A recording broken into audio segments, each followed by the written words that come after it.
कहानी की शुरुआत होती है सैंटी नाम के एक आदमी से जो अपनी वैन में सो रहा था। अचानक उसकी आंख खुली तो बेगोना नाम की एक पुलिस वाली ने उसे वहां पर वैन पार्क करने से मना कर दिया। इसके बाद सैंटी काम के लिए भी देर से पहुंचा तो उसके बॉस रोमुलू ने उसे बची हुई तनख्वाह देकर काम से निकाल दिया और जाने से पहले सैंटी को जहाज के बाथरूम भी साफ करने पड़े। बाद में जब सैंटी अपनी गाड़ी से जा रहा था तो उसका पेट्रोल भी खत्म हो गया, जिसके बाद वो जैसे तैसे गैस स्टेशन पहुंचा जहां वो अपने दोस्त पेड्रो से मिला। सैंटी ने उसे बताया कि उसका अपनी पत्नी मेटी से तलाक होने वाला है। बाद में जब वो वकील से मिलने पहुंचा तो वकील ने उसे और मेटी को बताया कि तलाक के बाद उन दोनों की जायदाद आधी आधी हो जाएगी। मेटी ने कहा कि वो जल्द से जल्द तलाक चाहती है, पर वकील ने कहा कि इसमें थोड़े महीनों का समय तो लगेगा। वहाँ से बाहर निकलकर सैंटी को एक लॉटरी टिकट बेचने वाली औरत ने आवाज दी और सैंटी ने भी मजे मजे में एक लॉटरी टिकट खरीद ली। उसने टिकट अपनी सिगरेट की डब्बी में रखी और चला गया। फिर शाम को सैंटी अपने कॉलेज की रीयूनियन पार्टी में पहुंचा जहां वो अपने दोस्त पेड्रो और मार्कोस से मिला। तभी सैंटी ने मैटी को मारियो नाम के एक आदमी के साथ हंसते देखा। बाद में मैटी ने उसे बताया कि जिस सुपरमार्केट में वो काम करती है मारियो वहां का मालिक है, और सैंटी को इससे काफी जलन हुई और वो अपने दोस्तों के पास चला गया। खैर बाद में सैंटी ने घर आकर सिगरेट्स का डब्बा फेंक दिया क्योंकि वो लॉटरी के बारे में बिल्कुल भूल गया था। अगली सुबह सैंटी रेडियो सुनते हुए नहा रहा था कि उसने लॉटरी की खबर सुनी। अचानक उसे टिकट के बारे में याद आया और वो दौड़कर कचरे में सिगरेट का डब्बा ढूंढने लगा। आखिरकार टिकट मिल गई और सैंटी खुशी से झूम उठा क्योंकि वो लॉटरी जीत चुका था। सैंटी ने तुरंत मैटी को फोन किया मगर उसने फोन नहीं उठाया। अब सैंटी मैटी से मिलने गया पर वहाँ उसने अपनी पत्नी को मारियो के साथ गुलू गुलू करते हुए देखा, मगर असल में मैटी ने मारियो को चूमने से इनकार कर दिया था। इसके बाद सैंटी बैंक से अपनी जीत के 25 मिलियन यूरोस निकलवाने गया पर जल्द ही घबराकर बाहर आ गया। तभी बैंक मैनेजर डेमियन उसके पीछे आया पर सैंटी अपनी गाड़ी में निकल गया। अचानक सैंटी ने मुड़कर देखा कि डेमियन तो गाड़ी में ही था।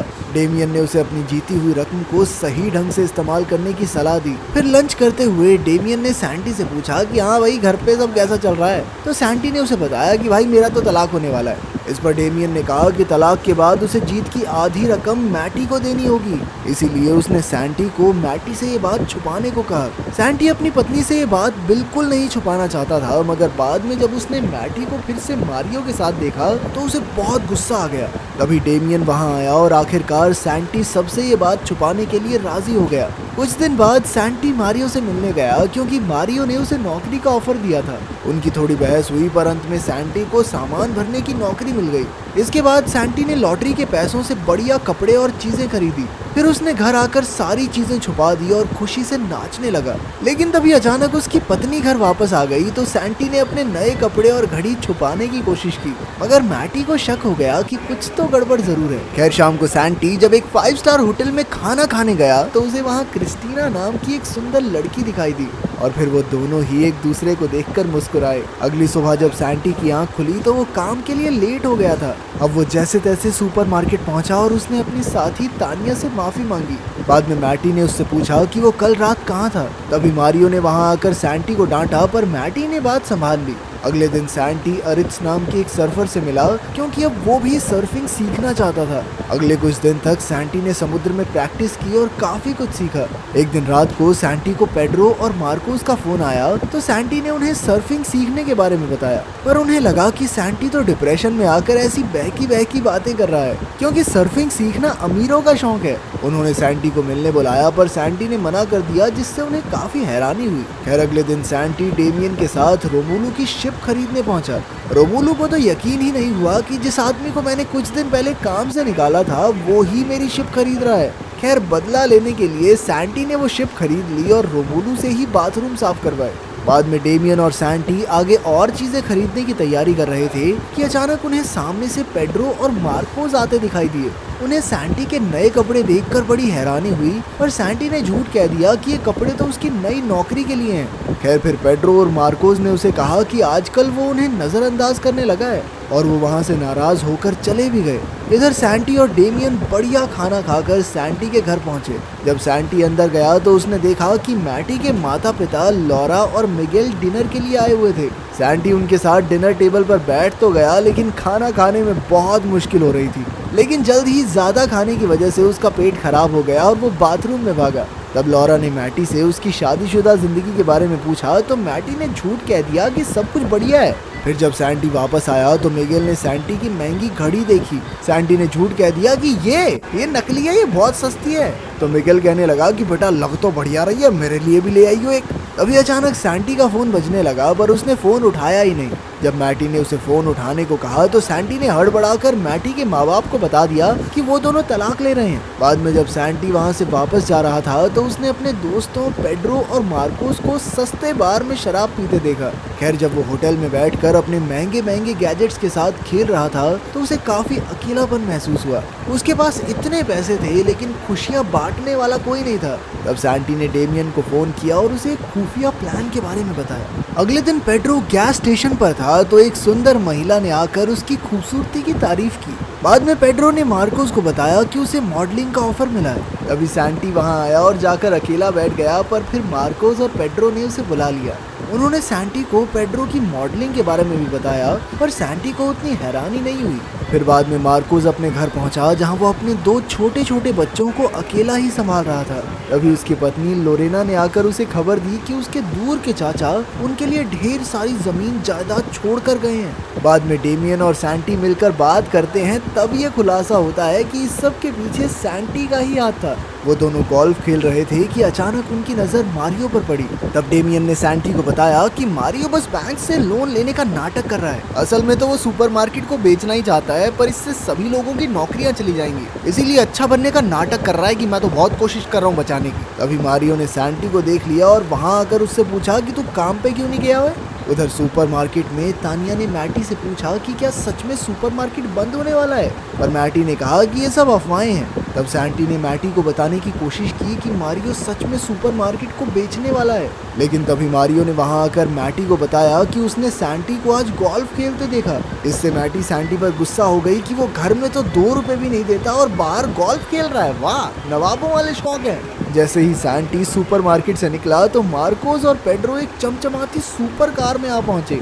उन्होंने सैंटी को साथ लिया और मजे से ड्राइव पर निकल गए। ये देखकर सैंटी को अच्छा नहीं लगा क्योंकि मार्कोस अपने परिवार की जरूरत पूरी करने की बजाय इन चीजों पर पैसे उड़ा रहा था। लेकिन फिर मार्कोस ने कहा कि तेरे बाप ने दिए क्या मुझे पैसे, मेरी मर्जी मेरे पैसे, जो मर्जी करूंगा। आखिरकार सैंटी ने उन्हें बता दिया कि असल में ये गाड़ी उसी के पैसों से आई है, मगर उन दोनों ने उस पर यकीन ही नहीं किया। तभी अचानक मार्कोस से गाड़ी कंट्रोल नहीं हुई और वो सीधा पहाड़ी से नीचे जा गिरे। इसी दौरान सैंटी ने चिल्लाकर अपनी लॉटरी का सीक्रेट सबको बता दिया। खैर कुछ देर बाद वो जैसे तैसे तैरकर बाहर आ गए। अगली सुबह मैटी को मारियो का फोन आया जिसे देखकर सैंटी को बहुत जलन हुई और उसने भी मैटी को जलाने के लिए क्रिस्टीना को फोन किया। उस रात मैटी मारियो के साथ डेट पर गई और सैंटी क्रिस्टीना के साथ, मगर उन दोनों को ही बिल्कुल भी मजा नहीं आया। बाद में वो दोनों एक ही वक्त पर घर पहुंचे तो उन दोनों ने ही अपने नए साथियों के साथ खुश होने का नाटक किया। फिर अगले दिन मारियो ने मैटी को फोन करके सुपरमार्केट बुलाया और फिर सबको बता दिया कि सुपरमार्केट बंद हो रहा है। उसने झूठ कह दिया कि उसने सुपरमार्केट को बचाने की बहुत कोशिश की। इस सब से मैटी बहुत दुखी हो गई, मगर फिर सैंटी ने उसका मन बहलाने के लिए उसे डिनर पर चलने को कहा। जब मैटी घर पर वापस आई तो सैंटी ने सारा घर चकाचक साफ कर दिया और साथ ही उसने मैटी का पसंदीदा खाना भी तैयार रखा था। फिर बातें करते हुए सैंटी ने कहा कि उसे यकीन नहीं हो रहा कि वो दोनों तलाक ले रहे हैं। ये सुनकर मैटी को भी एहसास हुआ कि उन दोनों से ही गलतियां हुई हैं। उन्होंने एक दूसरे से माफी मांगी और आखिरकार एक दूसरे को चूम लिया। इसके बाद सैंटी ने खुशी खुशी मैटी को लॉटरी के बारे में बताया तो मैटी को उस पर विश्वास ही नहीं हुआ। उसे लगा कि सैंटी मजाक कर रहा है, इसीलिए वो गुस्से में बाहर चली आई। पर तभी सैंटी ने उसे शेड में ले जाकर वो सभी महंगी चीजें दिखाई जो उसने खरीदी थी। तब मैटी ने उससे पूछा कि उसने ये बात अब तक छुपाई क्यों, पर सैंटी ने जैसे तैसे बात घुमाकर उसे मना लिया। इसके बाद सैंटी और मार्कोस पेड्रो का मॉडलिंग शो देखने गए, पर लोगों ने पेड्रो को बिल्कुल भी पसंद नहीं किया। इससे पेड्रो निराश हो गया और फिर मार्कोस और पेड्रो ने सैंटी पर उनकी जिंदगी खराब करने का इल्जाम लगाया। बेचारा सैंटी सोचता रह गया कि मैंने जिंदगी बर्बाद की कैसे। अगले दिन सैंटी ने डेमियन को फोन करके उसका हिसाब किताब चुकता किया और फिर कभी ना मिलने का वादा किया।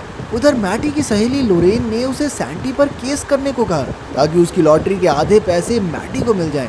मगर तभी मैटी ने देखा कि सैंटी ने तो आधे पैसे खुद ही उसके बैंक अकाउंट में भेज दिए थे। तभी उसके पास तलाक के कागजात आ गए, लेकिन मैटी को एहसास हुआ कि वो अब भी सैंटी से प्यार करती है। साथ ही उसे फोन आया कि सुपरमार्केट फिर से खुल रहा है। मैटी वहां पहुंची तो तानिया ने उसे बताया कि किसी ने पूरा सुपरमार्केट खरीद लिया है, जिसका मतलब अब उनकी नौकरी नहीं जाएगी। मैटी मारियो को ये खुशखबरी देने गई, पर तभी उसके सामने एक खुलासा हुआ कि मारियो ही ये स्टोर बेच रहा था।